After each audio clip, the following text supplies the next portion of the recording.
Hey guys, it's Christian Singh here back again from C&H Small Engine again for another informative review video. This one we'll be dealing with a Sears Craftsman tractor, as I call them over here personally, because unfortunately a lot of Sears products turn out to be crap if you do not maintain them according to what the manufacturer recommends. So I'm going to be doing a quick review video. We actually did this machine over here this past couple days, and why the actual customer brought it over to us in the first place.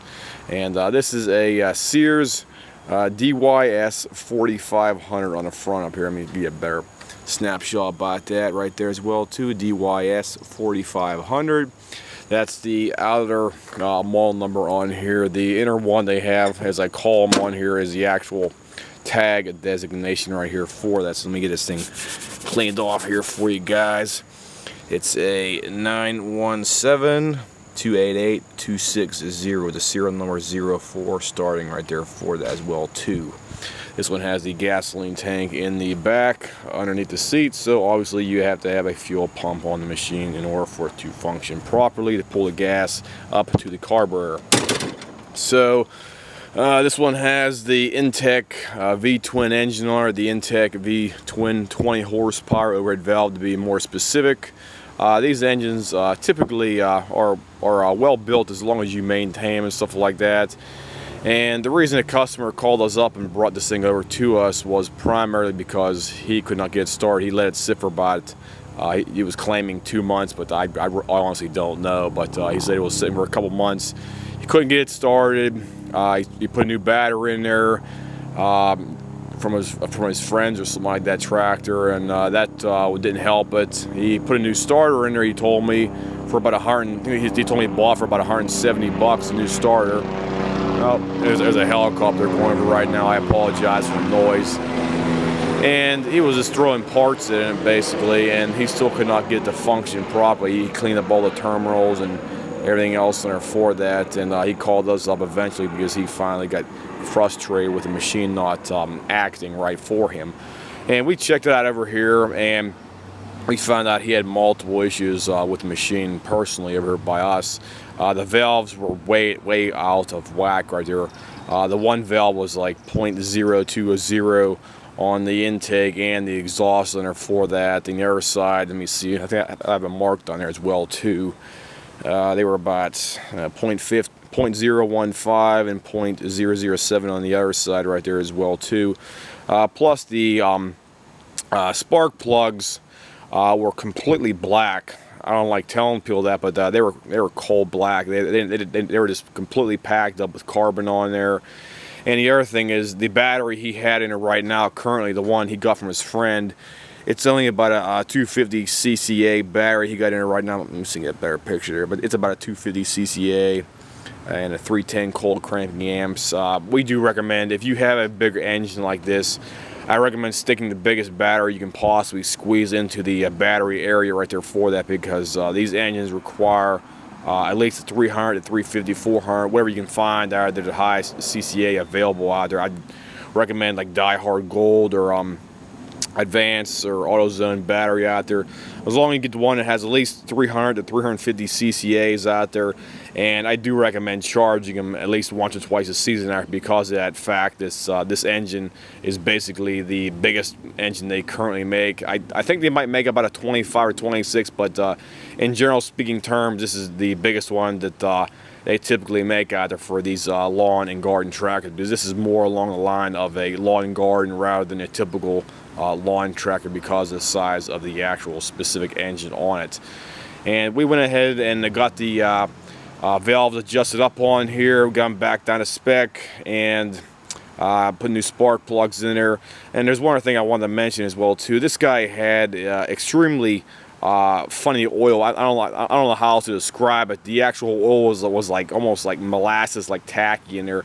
I don't know if he put some kind of additive or something else in there, but the oil had a real bad burnt smell to it.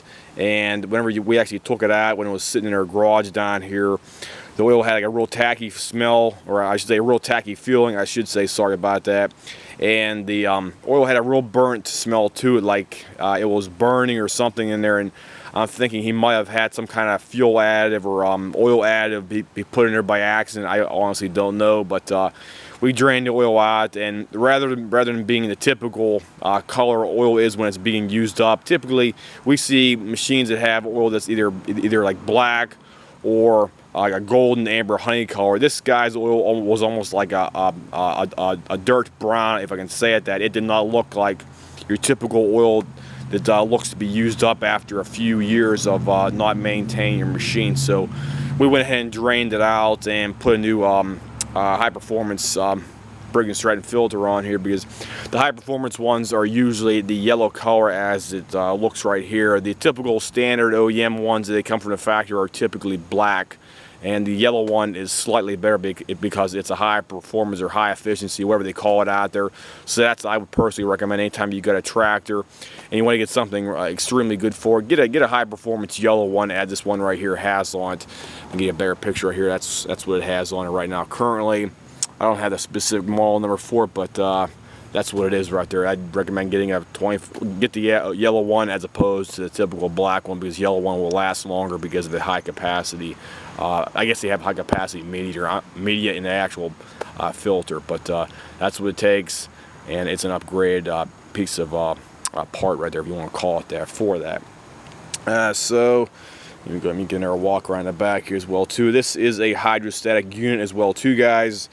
So you have to engage and disengage your dump valve in the back of the machine right there as well too, if you're going to be pushing it around in your driveway or your yard for whatever reason. Unfortunately, we get a lot of people over here who go out and buy machines, and they buy them, then they bring them over to here, then they take them back on a trailer, then they called me up like a day later saying, I can't figure out how to get my tractor off the actual the tractor off the trailer. And I said, sir, if you have a hydrostatic unit, you have a dump valve that has to be either open or closed position, and if it's open, as it is whenever you have to push it right here, it will easily slide off your tractor, car trailer, whatever you have out there for that. So be mindful. Just please read your owner's mail and really understand the actual positions on here, because you have to have your dump valve in the odd position like so right there to keep it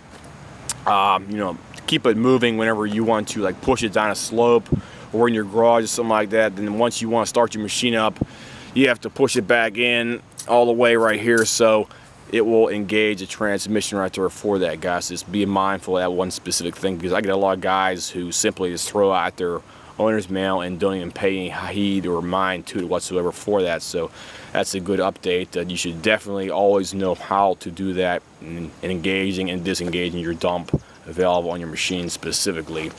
Okay, I'll go ahead and give you another shot of the engine right here as well too, guys. This is the Intech Sears Craftsman, as you see right here, V-twin, 24 horsepower gross horsepower, 724 cc.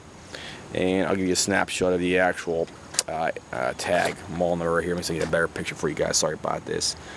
Okay, let me zoom in here a little bit better for you. And there we go. Got the model number 445677. The type is 0827-B1, and the code, the date of manufacturer, is 2008. So there you go, guys, for the information off the specific engine. And that's everything right about that specifically. And I'll go ahead and crank this thing up here for you guys, and you can see it starting out here. This is how it should start when a machine is in great shape, with the valves actually adjusted to OEM specifications, I should say. Sorry about that. So let me get this thing ready to go here, guys.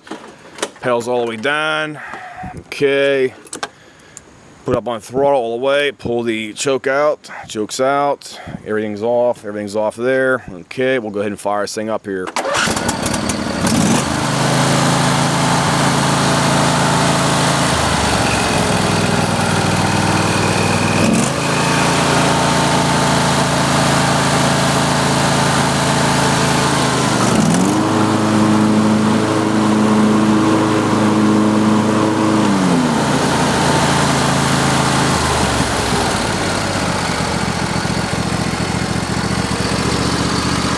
So that's how it should sound whenever the machine's in optimal running shape right there for that. It should crank over extremely fast with no issue, as long as the battery is fully charged and you don't have any drain on the battery, or there's any kind of valve clearance issues right there as well too, guys. So I'll go ahead and shut this thing off again.